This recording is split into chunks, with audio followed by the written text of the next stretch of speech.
Notre attitude envers le péché doit être celle de Joseph qui a fui la tentation en s'écriant « Comment pourrais-je faire un si grand mal et pécher contre Dieu ?» Genèse 39, 9. Nous sommes convaincus lorsque nous prenons conscience de la mesure dans laquelle notre péché déshonore Dieu. Lorsque David a été convaincu par le Saint-Esprit, il s'est écrié « C'est contre toi seul que j'ai péché et j'ai fait ce qui est mal à tes yeux » Psaume 51, 4. David a vu son péché avant tout comme un affront à un Dieu saint. Nous sommes convaincus lorsque nous prenons pleinement conscience de la colère que cela expose à nos âmes.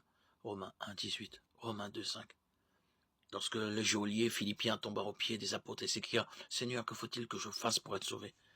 Il était sous le coup de la conviction, Acte 16, 30. Il était certain que sans un sauveur, il mourrait. Lorsque le Saint-Esprit convainc les gens de leur péché, il représente le juste jugement de Dieu, Hébreux 4, 12.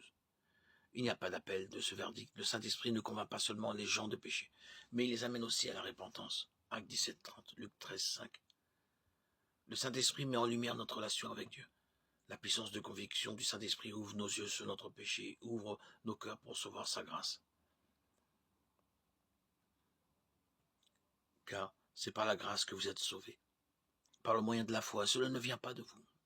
C'est le don de Dieu. Éphésiens 2, 8.